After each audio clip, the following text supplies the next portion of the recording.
All right, we're back. Episode 7, Journey of an Entrepreneur. Today we're going to be talking about lead generation brainstorming. I'm here with my co-host, co-founder Carlin Humphrey. What's going on, man? How you feeling? How Uh, you feeling? Good, good. My name's Tyquon Jordan, and now we're going to dive right into it. So, we're going to talk about lead generation in two parts, warm and cold outreach. But first, what is lead generation? So, Carlin, you got an idea what lead generation is? Yeah, lead generation. I think the easiest way to think about it is, from the whole lead to conversion standpoint, I like the metaphor of, trying to get into a relationship, right? So, say there's a girl that you really like, or you're single and you're just looking around. So, that's kind of the lead generation point where you're trying to, talk to somebody, get to know them, and hopefully they'll be able to become a lead or for you to become whoever you're wanted to be with, right? So it's really just about trying to find those people and to get them to, start looking at your business. Right. So whether that's you're, sending out flyers or you're, just doing a simple word of mouth or you're, sending Facebook, social media ads, whatever it is, those are attempts to try to generate someone to come over to your business. So Yeah. that's kind of how I like to look at lead generation. And yeah, so what do you think, Ty? Yeah, I think lead generation is potential customers, right? Lead generation, they're people that you either have their information or you're able to reach out to them in some way or form. And so, the marketing or the ads, that's more of a lead magnet that kind of brings those group of people into the magnet, whether it's your business funnel, put in your email and you'll get a free PDF or something, right? And so once they put their email in, then they're really a lead, and then you can start, contacting the lead and move them up the value ladder and get them to buy something. So that's what I think of leads.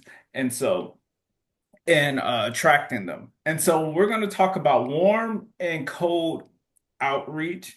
And so we're going to start with warm. Now, warm is important because it's warm, it's friendly, you know them. So we used this tactic before. So Carlin, just share a little bit about how we use warm outreach to our friends and family, things like that.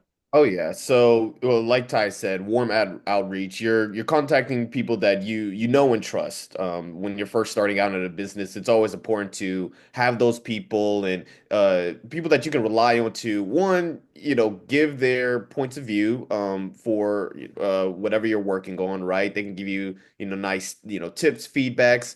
And depending on who it is, some family members they may be very nice to you, or they may give, very nice feedback. But also, you might get family members they want you to succeed, and they'll give you the honest feedback that you really need in order to move forward with your endeavors. So yeah, warm outreach. It's obviously it's a lot easier, at least in my opinion, to go to, those friends and family members and just pick their brains because again, like they want you to succeed. So it's a lot easier to listen to them and to get that feedback. So Yeah. And so with the warm outreach with family, some of them may be too nice, right? You want to Mhm. they're leads, and then you bring them to be customers, and they may not tell you the real feedback and stuff like that, but it's good practice. And so another way to get leads that we will be doing in the future that I learned from Alex Hermosi's $100 million offer or leads, I think he said that if you're running out of friends and family, then go to your social media, the people that follow you kind of know. They're still kind of warm leads, and then make an Excel and then reach out to those people one by one. But don't just be like, hey, you want to try my stuff? You gotta warm them up to it. Hey, how you doing? Things like that. And then break in your offer. And when you're doing it, like to get leads, many people are skeptical to buy. So you always want to start out giving something free or something of value first. Like just like you, Carlin, if someone reached out to you that you haven't seen in a while, you know them, and they're like, "Hey, buy this." I'm like, No, you're not gonna yeah. say hi first. You know what I'm Oh, saying? of course. Instantly, we're gonna think, oh, it's just, a money grab, right? And Yeah. so, like Ty said, it is important when you do reach out to people, ask how they're doing. Like, hey, we haven't talked in a long time, and get to know what they've been up to, and then if they ask what you've been into, that's when you let them know about your endeavors and. You ask that, hey, I would really, love your feedback if you're willing to give it. And like Ty said, a great way to get people to try things is by giving whether it's free stuff or, a discount or, just for them to try out the product and not make it seem like, oh, okay, I only want to talk to you for your money. So, Oh yeah. And so I had this happen to me from a old high school basketball rival. That played for another basketball team. He reached out to me. It's been like 10 years since I talked to him, right? And so he just reached out to me like, "Hey, what's up, man? You got life insurance?" I'm like, you know what I'm saying? Like you have to warm people up to that. And it's hard, like sometimes like me and Carlin, we work full time, but if you're like the person that your business is basically your main income and you're kind of that desperation, like people can feel that. Like it's like, have you ever been to get a new car or something and people are trying the sales, have you ever had that car salesman where you can smell the commission breath? Like he just like oh trying yeah, to make a real sale. sleep. Mhm. Oh man. And so it's you got to warm up to people. And so I have another story, but it's about we so one time we got something in the mail, me and my wife, and it was from a car dealership uh in my town. And so they promised like free something, right? And so we're like, okay. I knew it was kind of a scam because it was like a scratch off, and then it was like you won something, like you won some Oh yeah, the classic. Yep. yeah, you won some Monkey dinner. AirPods. Yep. Bro, as soon as I tell you, we roll up to the dealership, they had a panel, like they had like at least like 30 people with the same scratch off with the same you won something. I was like, I wanted to walk out, but my wife was like, well, maybe we actually won something and stuff, right? And so we all talked to the guy, and we were just here for the free stuff, obviously. But Hmm. then it turned into like a 2 hour ordeal where they were trying to sell us a car. We actually went on a car ride. And we're like, no, we really weren't going to try to buy a car now. And so then you could smell the real sales breath coming. Like they were like, I'm like, just give me my keys so I can leave. Yep. And Yep. so they actually got an attitude and things Yep. like that. Pressuring you. Yep. Yeah. Yep. When And the nice tactic doesn't work, they go to oh pressuring. yeah. And I'm now we'll never go there again. So, reaching out to people in a certain way and having courtesy and good customer service will go a long way because we'll never ever go back there again. So they Yep. lost a good customer. So Oh, of course. And, going back to the relationship metaphor, right? I mean, like you always want to be respectful whenever you're talking to someone. You don't want to be like, "Oh, go out with me, go out with me, go out with me. Why don't you want to go out with me?" It's obviously a turnoff, right? And Oh same yeah. from a, business perspective.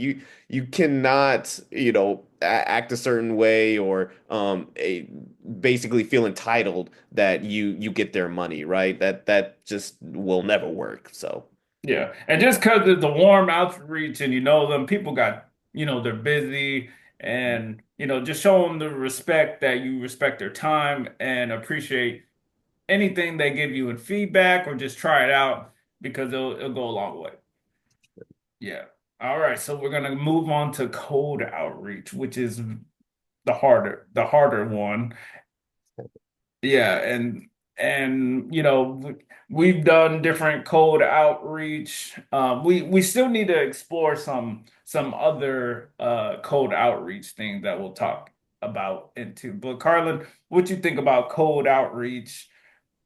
ooh, man, it's cold outreach. As it says, it's cold. It is very difficult because it honestly it feels like you're almost naked, like you're putting out your product to total strangers, and you don't know what they're gonna say. You don't know who they are, right? And what their opinions are of your business, and if you do have them review it, I mean, I think we all know how the internet and people online and it can be a very brutal place. You can get some very harsh feedback, feedback that may not even be warranted. But yeah, I mean, cold calling, it can be tough, especially if you get rejected, right? And if you continually get rejected, it can feel demoralizing. But the important thing is you cannot give up. That's, most of the times and in most industries, you know, when it's a, cold outreach, you're successful less than 10% of the time, right? To put it into perspective, no matter what business that you have, most people are going to say no. But you have to be, like I said, you have to be okay with that, and Yeah. you have to just move on. So, Yeah, so so there's one marketing sales guy, Myron Golden. He says that, he when he first started out in sales and he was doing uh presentations to people, kind of a cold thing, like they didn't know who he was, but he's doing presentation. His thing was how many no's can I get in a row, right? So you go by your no's. And so the more time you pitch, the more no's you get. That's actually a good thing because then you have to get 10 no's in a row. So if someone says yes, then you got to start over.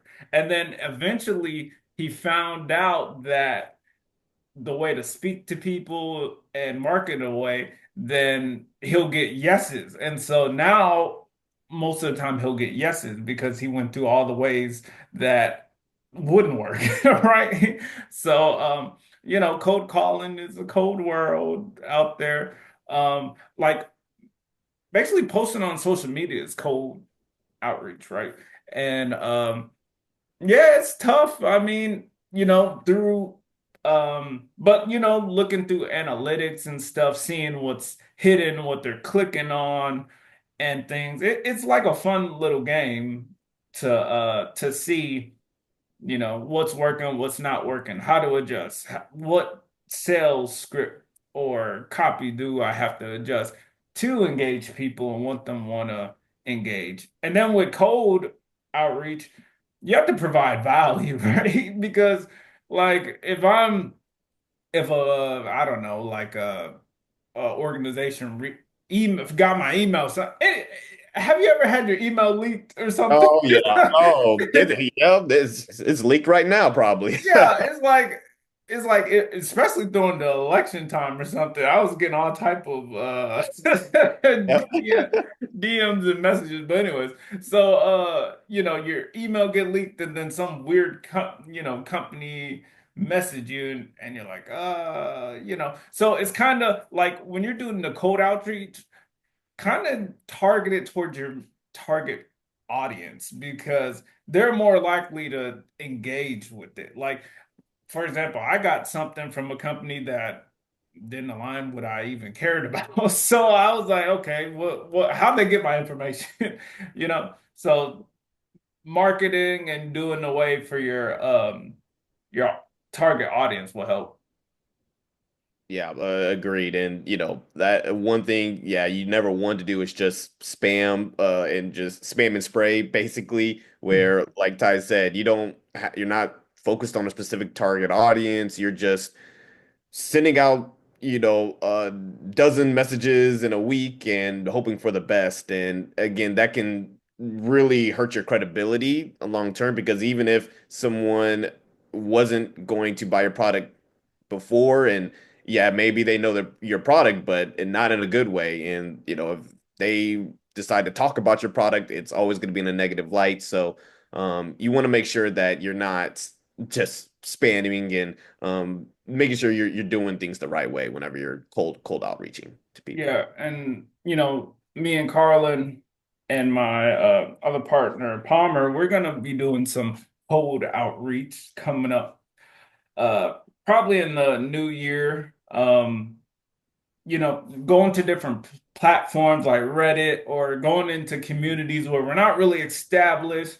Of course, we can't just be like, "Hey, try this out," but try to work our way up there. And since they're already in our little target audience, it'll help a little bit more because it's really the environment that dictates a lot of stuff. Because I heard a story about a father. He told his son to sell this car, right? This old car. And so he said, go to this dealership and see how much this car will sell for. So he went to that dealership. They're like, oh, they're only gonna give me I think it was 1,500 or something like that. And then the other one gave him another dealership he went to said 4,000. And then they went to a collectible like an old time collectible car thing, and they're gonna pay $150,000 for the car. So it depends on the environment, on how people will value what you have, right? And so that's what we're trying to figure out. What area do we have to be in to get the most value? Because we're in the health and wellness area. So if we're gonna go to, I don't know, a community where there's mostly finance people, of course we may get some people may be interested into that, but it's not the die-hard wellness people, right? If we go to those communities, we may get better feedback, better outcomes on our cold outreach calls. So, Yeah, and to that point, now it's a lot different right now than it was back in the 20th century, right? When it wasn't necessarily the digital age. People knew where to find their audience. A lot of times it was mom and pop stores or brick and mortar, right? And you could just go around the community that you were in and find people there, right? But now we're the digital space. I mean, we have an app, and so really, it's not necessarily just about geographically wise where we want to really market and try to gain those leads. It can be anywhere. It could be, I mean, literally, we have people leads from across the world, right? in Um, Dubai, we had one like the other day. You're right. And so now you've got to think very differently than in the past, where, okay, it's not about necessarily a specific location, but now like what type and what are people's triggers? What are people really looking for across across the globe. So yeah, it's just really there's a lot more to think about than what there was in the past. And yeah, it can be difficult because we're not the only ones that have those questions. And a lot of times it's the data, right? And having the data to back up where to go or who to market to.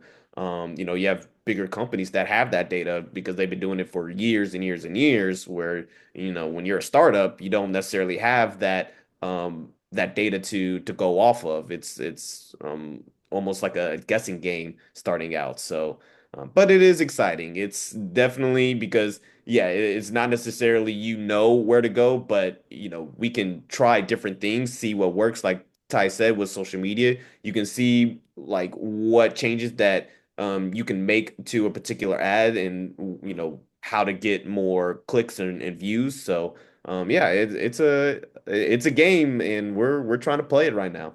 Yeah. And so, well, let's back up a little bit into the leads. Well, we talked about what leads are. Now, it depends. Okay, so now so first you have to have a product, a service, and then once you establish that, so we got to this point, like we basically have a complete product, which took time, right? And so now you gotta generate leads with that, which is, hard when you're first starting out. Okay. There's businesses that don't need to generate leads, right? Because they don't, not a lot of leads, because they don't have the infrastructure. So, for example, a restaurant me and Carlin went to a couple of times. I think it's Viola and Agnes or something like that. Uh, they don't need any more leads because the wait times are ridiculous, and it's, I mean, some people actually like walk out because it's too much. And so there's different levels to where you need lead generation. And you have to fix a certain level, like, if like right now, if we were to get, how many leads and conversions will you think we would need to like stop? Like, okay, this is enough. Oh man, I mean, oof. It is always a question of, what's the demand over the supply. I mean, once you've hit that point of the demand where your supply is out, then you don't need any more leads. You need more Mhm. product, or you need more resources. And I think for us in particular, right? So, I mean, I would say probably. I would say about 100 at least. And I mean, of course, as we gain more people within the organization, that will go up. But starting out, probably 100, around that, point is okay. Like we might be in trouble because we can't sustain the people that we do have. So Yeah. yeah, but that's just Yeah. uh So keep that in mind when you're doing your warm and cold, reach outs. Say you got 10 family members and maybe you got two from cold outreach, but you only are able to have maybe 20 people. So just keep that in mind because you don't want to have, so many leads that convert and then you're not fulfilling on your promises and things like that. yep, So, at least a lot of bad reviews. oh And it'll be hard to generate leads afterwards. So, yeah. um, And yeah, it just leads are it's it's tough because we live in a world where people will see your stuff. Like, on YouTube, you see an ad and you just click, you click to skip. Or, Mhm. it's hard to stand out with so many. I read that people either get like 60 million or either 60 billion like social media things a day, like running through their mind and stuff. So how do we weed out and stand out to gravitate those leads, the lead magnet, so they want to join, just see what we're about. And if Mhm. they like it, they like the taste, then they'll get some more, right? Yeah, you're exactly right. I mean, if you're a big, conglomerate, then it's really easy to be more general with your leads, and, just to put it out there. Everybody knows your name, your brand already, so it's not as hard. When you're first starting out, though, the best thing that you can do, when you're trying to generate leads is to be very specific and intentional for who you're looking to target. If you're again putting out a general ad that could be for everybody, well, that big conglomerate is also doing the same exact thing, and they know them over you, and you're not really providing anything different than them. At least if you're being very general. But if you can create, a marketing ploy or an ad that's very tailored to a specific type of person, then you can stand out more than just the big conglomerate that's providing just general information. It'll resonate with that user or potential user a lot more, and hopefully will like want them or will guide them towards clicking on your app and checking it out and seeing, okay, well, this seems more for me. So Yeah. that's Yeah, just one. so and to that point, Carlin, like imagine a big conference room, right? A huge conference room. And so they say, "Hey, dude, turn around," right? And all the guys in the room turn around. All the girls are like, "Okay, I'm okay." All right. So then the person says, "Hey, dude with the red shirt, turn around." Okay. Then a few less people turn around. A few less people turn around. And then they say, "Hey, dude with the chain on." And then a few people, and then they say, "Hey, dude with the red shirt and the chain on named Carlin, turn around." And then you turn around, right? So it is targeting that specific person that will resonate with them. And so that's why it's so important finding your target audience, which is hard at times when you're first starting out because you don't know who your target audience. You're just trying to get revenue in the door, right? Yep, But yep. make sure you have an idea of that person and think of what will make that person turn around and click on the ad or look at the social media post for a while, and then hey, there's a link in the bio. Well, let me go to the bio. Let me click on the link, and then have that interaction. Yep. And to that metaphor, Ty, I think a lot of times when you just say, "Hey, you," and you're in a crowd of people, somebody's thinking, "Oh, that's not for me. That's for someone else," Yeah, right? And they just a lot of people won't turn around. So, it is important to be specific in order to get people to really look at you and look at your business. yeah. All right. So if we don't have nothing else to add, that will be it for the episode. But next week, we will be talking about something very important, conversions. And conversions are getting money in the door and having your business Still. door stay open. So, Or as in the relationship metaphor, you are cuffed. oh yeah, I guess. It's cuffing season, man. Well, I'm married, so I'm Oh, comfortable. no. So, all right. Well, until next time. All right, See take you it easy. later. Later.